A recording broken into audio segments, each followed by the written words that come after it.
اور جو آپ کا زمانہ جوانی ہے جی میرا خیال ہے جب آپ کی واصف صاحب سے ملاقات، میرا خیال آپ کی 30s میں کوئی ایج ہو، جی میری 24 یا 5 تھی. بہت ینگ آپ کی عمر تھی.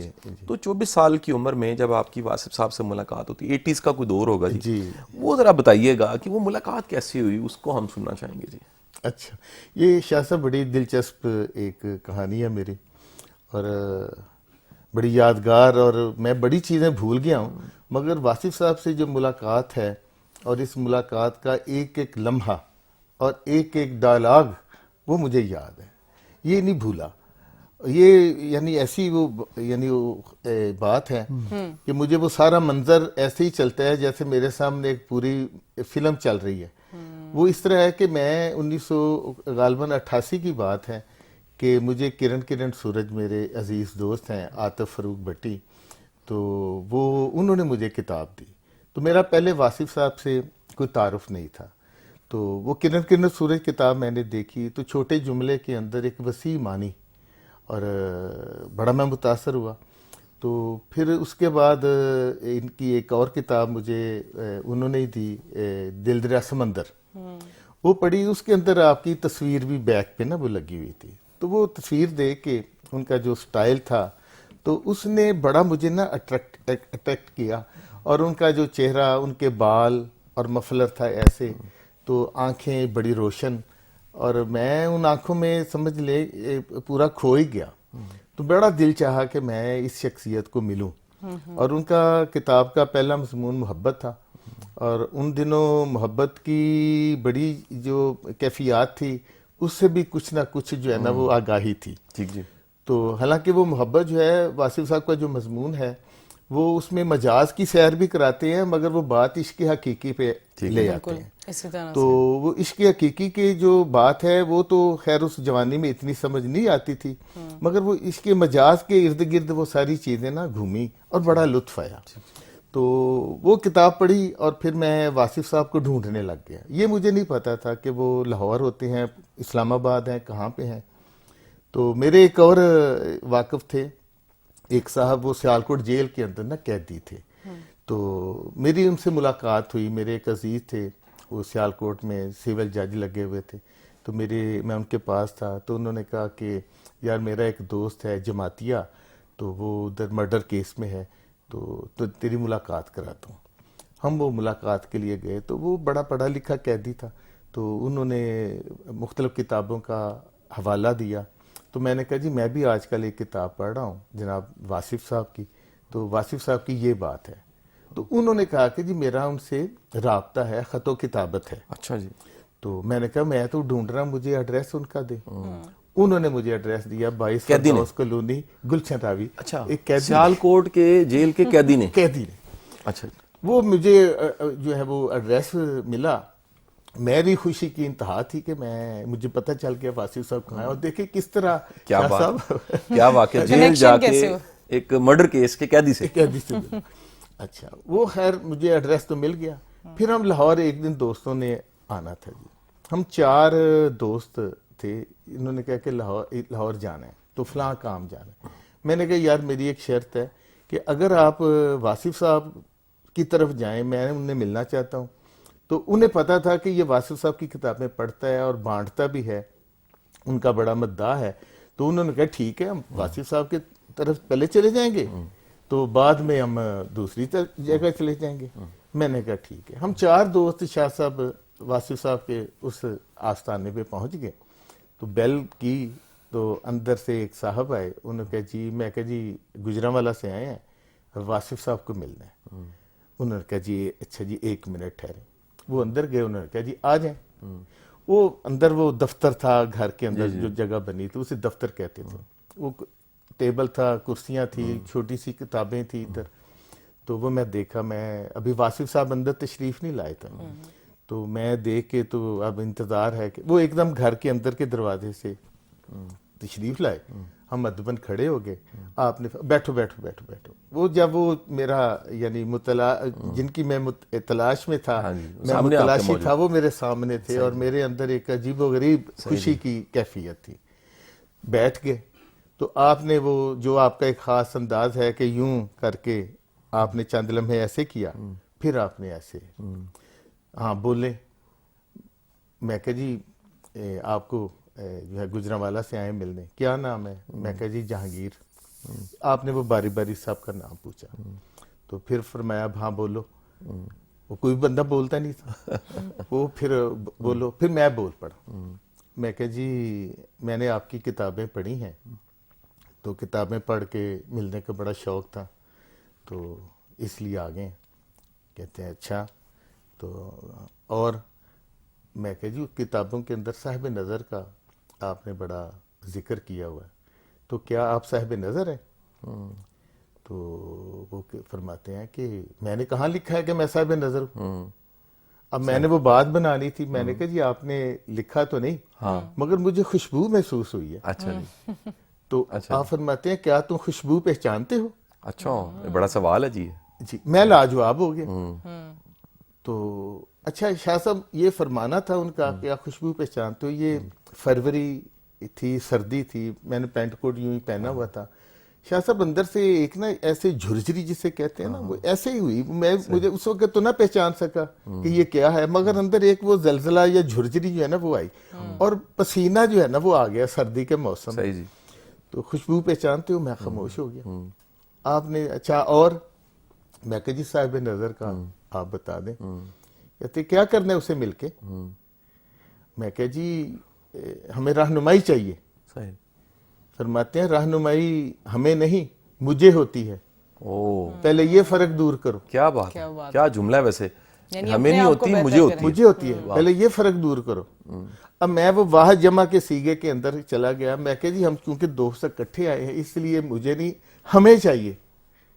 آپ نے فرمایا آپ سب نے سفر اکٹھے کیا ہے, منزل سب کی علیحدہ علیحدہ ہے. واہ واہ واہ واہ, کتنی گہری بات ہے. کیا بات ہے جی. تو میں پھر خاموش ہو گیا. ہاں کوئی اور بات؟ میں نے کہا جی وہ آپ صاحب نظر کا بتا دیں. گجرانوالہ میں کوئی صاحب نظر نہیں ہے. اچھا جی. میں کہا جی پتہ نہیں.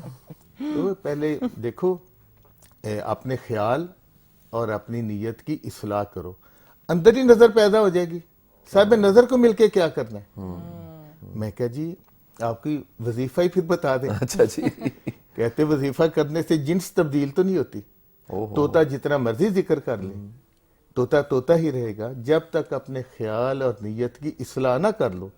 دوسروں کی ماں بہن بیٹی کو اپنی ماں بہن بیٹی سمجھو تو اندر ہی نظر پیدا ہو جائے گی. کیا بات ہے. میں پھر خاموش ہو گیا. پھر آپ نے فرمایا اچھا چلو پھر پڑھا کرو استغفر اللہ الحمدللہ, اس تصور کے ساتھ کہ یا اللہ جو کچھ میں کرتا ہوں غلط کرتا ہوں اور تو مجھے معاف کر دے, استغفر اللہ. اور جو کچھ یا اللہ تو کرتا ہے ہمیشہ صحیح کرتا ہے اور تیرا شکر ادا کرتا ہوں الحمدللہ. کیا بات ہے, یہ کیا بڑا خوبصورت جو ہے وہ تحفہ مل گیا آپ کو جی.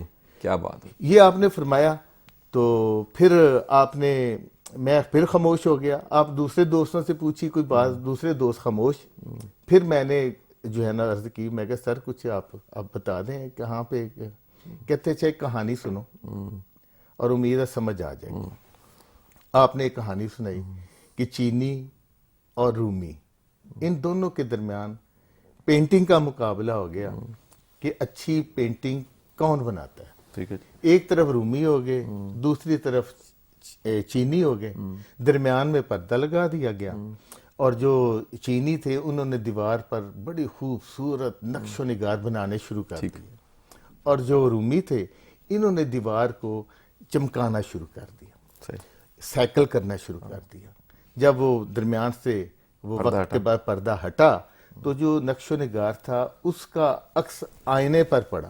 کیا بات ہے. آئینہ کیونکہ صاف اور شفاف تھا تو وہ زیادہ خوبصورت بن گیا. اور اس طرح مقابلہ رومی جیت گیا. صرف آئینہ, صرف آئینے کو صاف کرو, اپنے باطن کو صاف کرو. کیا بات ہے. یہ مثال آپ نے اس طرح کر کے نا جی شاہ صاحب دی. اور پھر ایک آخری بات اس ملاقات کی آپ نے وہ چھیڑی ہے تو مجھے, تو آپ نے پھر ایک دو میں نے بات کی تو آپ نے فرمایا اچھا ایک کہانی سنو اور پھر اب چلو. فرمایا آپ نے یہ پرندوں کی دنیا کی بات ہے کہ پرندے ایک جگہ پہ اکٹھے تھے تو پردہ غیب سے آواز آئی کہ اے پرندوں, آپ کی دنیا کا بادشاہ اوپر پہاڑ کی چوٹی پہ آیا ہوا ہے, جس نے اپنے بادشاہ کو دیکھنا ہو وہ اوپر پہاڑ کی چوٹی پہ پہنچ جائے. پرندوں نے مشورہ کیا چلو اپنے بادشاہ کو دیکھتے ہیں. پرندے سفر پر روانہ ہوئے اور چلتے چلتے کچھ پرندے تھک گئے, وہ راستے میں رہ گئے. کچھ آگے بڑھتے گئے, جو آگے بڑھے راستے میں پھر آندھی آئی, پھر طوفان آیا, بارش آئی, پھر کوئی پرندے رہ گئے. جو زیادہ شوق والے تھے وہ پھر آگے بڑھتے بڑھتے چند پرندے رہ گئے جو بالآخر پہاڑ کی چوٹی پر پہنچ گئے اور وہاں پہ اپنے بادشاہ کو ڈھونڈنے لگ گئے, اور بادشاہ کہیں نظر نہیں آ رہا تھا. جب پرندوں کا تجسس اور بڑھا کہ ہمارا بادشاہ کدھر ہے, تو پردہ غیب سے پھر آواز آئی کہ آپ بادشاہ کو ڈھونڈ رہے ہو, اور جو یہاں تک پہنچ گیا وہ بادشاہ ہی تو ہے, آپ نے آپ اسے لے چلو. وہ پھر ہم اس طرح جناب کیا بات ہے, کیا اور کیا لیسنز ہیں پہلی ملاقات کے بھی. آپ دیکھیے کہ ہر یہ جملہ ہی کتنا بڑا ہے کہ جو رہنمائی ہوتی ہے وہ سب کی نہیں ہوتی, مجھے ہوتی ہے وہ سب کی نہیں ہوتی. بالکل, اس کنورسیشن کو ہم یہیں سے کنٹینیو کریں گے, لیکن ابھی ایک چھوٹی سی بریک کا ٹائم ہوا ہے. بریک کے بعد ملتے ہیں آپ سے. میری بات قاسم علی شاہ, دیکھتے رہیے. Welcome back from the break. آپ دیکھ رہے ہیں میری بات قاسم علی شاہ کے ساتھ, اور آج ہمارے ساتھ جو گیسٹ موجود ہیں ان سے ہم بات کر رہے ہیں واصف صاحب کے حوالے سے, ان کی زندگی کے حوالے سے, اور ان کی جو ایک آرگنائزیشن ہے اس کے حوالے سے بھی بات چیت کریں گے. تو شاہ صاحب آپ کا کیا سوال ہوگا ان سے؟ اچھا, میرا جو ہے نا جی, پھر میں کہوں گا کہ بعض چیزیں نا جان کے بھی دوبارہ جاننے میں بھی ایک مزہ آتا ہے. تو میر صاحب, واصف کے پردہ فرمانے کے بعد یہ واصف خیال سنگت بنانے کا خیال آپ کو کیسے آیا, اور اس میں کیا یہ سنگت جو تھی یہ واصف کی حیات میں بن چکی تھی, اور یہ سنگت کیا کام کر رہی ہے؟ شاہ صاحب, واصف صاحب کا آپ کو پتہ ہے وصال 1993 میں ہوا تھا, تو ان کے ساتھ جو ایک تعلق بن گیا تھا تو ان کی یاد خیال وہ رہتی تھی. تو پھر چند دوستوں نے مشورہ دیا کہ یار واصف صاحب کے چاہنے والے گجرانوالہ میں بھی بڑے ہیں, تو آپ انہیں ایک کیوں نہیں پلیٹ فارم دیتے, تو آپ ایک تنظیم بنائیں. وہ تنظیم جو ہے وہ اس کے تحت ان کی محافل اور پروگرام مختلف سطح پہ ہوتے ہیں, اور سیمینارز بھی کریں آپ, اور ان کے تعلیمات کا فروغ جو ہے وہ اسی طرح پھر ہوتا ہے. سوشل میڈیا کا تو آج کل بڑا زور ہے, مگر اس وقت تو وہ اس طرح نہیں تھا. تو وہ پھر ہم نے 1996 میں جو ہے نا ایک سیمینار منعقد کرنے کا ارادہ کیا. تو گجرانوالہ آرٹس کونسل ہال میں ہم نے وہ سیمینار کیا. تو وہ پھر ایک تقاضا تھا, جب ہم نے کارڈ لکھنا تھا, اشتہار دینا تھا کہ آج پروگرام ہے, تو اس کے پھر ضرورت کے تحت ہمیں ایک پلیٹ فارم, مجھے پرسنل نام دینے میں ہچکچاہٹ تھی کہ انوائٹی جو ہے وہ میر جہانگیر ہے, تو ہم نے کہا کیوں نہ ایک نام دیا جائے جس میں سب شامل ہوں. اس ضرورت کے تحت ہم نے پھر ایک نام سوچا, اور پھر وہ واصف خیال سنگت یہ نام رکھ کے تو ہم نے اپنی تمام ایکٹیویٹیز جو ہے وہ شروع کی. ماشاءاللہ. اور ابھی تک کتنے سیمینار ہو چکے ہیں جی؟ کچھ میں تو میں بھی شامل ہوا ہوں, اور بڑی گیدرنگ ہوتی ہے, اور بڑے بڑے پاکستان کے ملک کو صدر بھی آئے ہیں, اور بڑے بڑے منسٹرز بڑے بڑے اس میں لوگ شامل ہوتے ہیں. یہ شاہ صاحب اب تک گجرانوالہ میں 9 سیمینار ہم نے کیے ہیں, اور ہر سیمینار پہلے سے زیادہ گیدرنگ, اور ہمارے سٹیج پہ جو مہمان آتے ہیں وہ پہلے سے زیادہ جو ہے وہ علمی سطح پہ اور ادبی سطح پہ اور روحانی حوالے سے بھی جو شخصیات ہیں انہیں ہم مدعو کرتے ہیں, اور وہ سب ایک وقت پہ پلیٹ فارم پہ ہمارے ہاں تشریف لائے, جس میں پاکستان کے 2 صدور, جس میں ایک جناب محمد رفیق تارڑ صاحب انہوں نے پرزائڈ کیا, اور ایک سیمینار 2014 میں سید ممنون حسین صاحب نے پرزائڈ کیا. تو اس طرح کر کے ادبی شخصیات میں جناب اشفاق احمد صاحب, جناب حنیف رامے صاحب, ڈاکٹر انور سجاد صاحب, اصغر ندیم سید, منو بھائی, افتخار عارف صاحب, جناب سید قاسم علی شاہ صاحب. میں تو عام سا بندہ ہوں جی. نہیں, آپ ماشاءاللہ پاکستان کے سب سے بڑے موٹیویشنل سپیکر ہیں. میں نے آپ کی دیکھا ہے جی ڈاکٹر صاحبہ کہ ہم نا شاہ صاحب کے ساتھ مجھے مصر جانے کا بھی موقع ملا اور ترکی جانے کا بھی موقع ملا. شاہ صاحب آپ سے اب میں اسی حوالے سے پوچھنا چاہوں گی, کیونکہ آپ بھی اکثر لوگوں نے سنا ہوگا کہ واصف صاحب کو آپ کہتے ہیں میرے پیر و مرشد ہیں, آپ کے بڑے فیوریٹ ہیں, بہت سارے کوٹس بھی آپ جو ہے شو میں شامل کرتے ہیں. آپ کیا سمجھتے ہیں کہ ایسی محافل میں کیسے لوگ ہوتے ہیں, ان کی شخصیت کا کون سا ایک ایسا پہلو ہے جو نمایاں رہتا ہے؟ اچھا دیکھیں, واصف صاحب نا بڑے ایک میں سمجھتا ہوں کہ اللہ کا کوئی بڑا خاص کرم تھا واصف صاحب, کیونکہ آپ یہ دیکھیں نا جی 80s کے دور میں اخباروں میں تو کتنے لوگ ہی لکھ رہے ہوں گے, بالکل, لیکن کتنے ایسے صاحبان ہیں, ایسے لوگ ہیں جن کی کتابیں بعد میں آج بھی پڑھی جا رہی ہیں, بالکل, یا ان کی تحریریں آج بھی ایک سند کے طور پہ موجود ہیں, یا ان کے چاہنے والے, ان کے محبت کرنے والے, ان کے پردہ فرمانے کے بعد بھی دنیا کے کونے کونے میں موجود ہیں. تو میری واصف صاحب سے ملاقات تو نہیں ہو سکی, لیکن واصف صاحب کی کتابیں, ان کی کیسٹس, ان کے افکار, زمانہ طالب علمی سے میں نے ان کو پڑھنا شروع کیا. میری زندگی اکثر چینج ہو گئی. اگر میں یہ کہوں کہ میری کامیابی میں اللہ کا کرم تو یقیناً ہے, ماں باپ کی دعائیں بھی کوئی شک نہیں ہے, ان کی تربیت کا بھی بڑا رول ہے, لیکن دنیاوی طور پہ اگر میں دیکھوں کہ کوئی ایسی ہستی جس کے افکار نے مجھے بڑا بدلا اور میری سوچ کو بڑا بدلا, یا میرا پیغام پازیٹیوٹی کا پیغام یا خیر کا پیغام میری اپنی شخصیت بننے میں واصف صاحب کے افکار کا بڑا رول ہے. اور کیونکہ میرا پھر وہ میر صاحب کی طرح بڑا ایک زمانہ جوانی تھا, میں تو 18-19 سال کی عمر میں واصف صاحب کو میں نے پڑھنا شروع کیا, آج اس بات کو 25-26 سال گزر گئے. تو میری شخصیت, میں تو کہتا ہوں جو خیر لوگوں کو ملی ہے میرے ذریعے سے, وہ اس میں ایک بڑا حصہ واصف صاحب کا ہے, جس کو میں کبھی بھی میں ڈینائی نہیں کر سکتا, انکار نہیں کر سکتا. واصف صاحب کا اپنا یہ بھی فرمان ہے کہ جو آپ کا محسن ہوتا ہے اس کے احسانات کو شمار کرنا چاہیے. اس کی ذات جو ہے وہ بھی اپنی جگہ بڑی اہم ہے, لیکن اس کے جو احسانات ہیں, جو اس کی محبتیں ہیں, جو آپ کو خیر اس سے ملی ہے, اس کا تذکرہ کرنا چاہیے. اور یہ بھی واصف صاحب کا فرمان ہے کہ جنہوں نے اپنی زندگی میں اللہ کو یاد رکھا, ان کے جانے کے بعد لوگوں نے ان کو پھر یاد رکھا.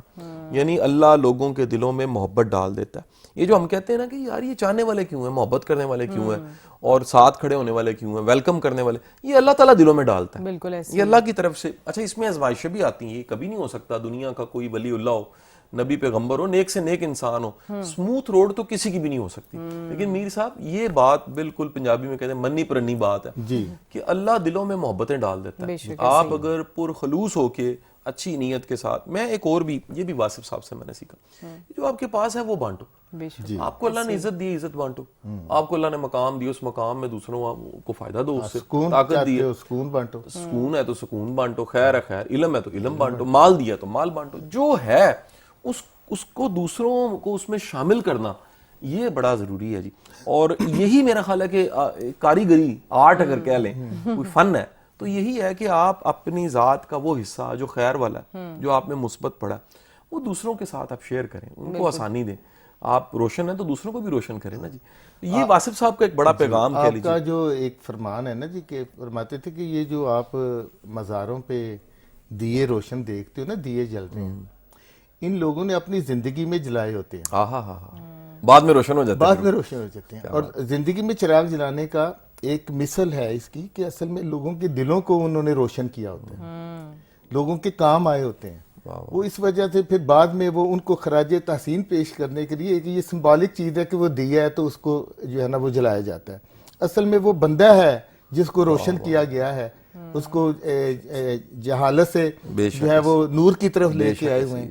وہ پھر وہ فرماتے ہیں کہ زندگی میں ہی اصل میں آپ نا وہ چیزیں وہ کیا کرو جو آپ کو بعد میں کام. ایگزیکٹلی, آپ جو یونیورس کو دیتے ہیں وہی آپ کو واپس بھی مل رہا ہوتا ہے. ایون اب تو سائنس بھی یہی کہتی ہے. اچھا میر صاحب, اگر ہم واصف صاحب کے بات کریں, ان کی تحریر کی, آپ کوئی کلام شیئر کرنا چاہیں گے یا کوئی ایسا فیوریٹ جو آپ کا رہا ہے؟ میں تحت لفظ میں شاہ صاحب, جی کیوں نہیں جی.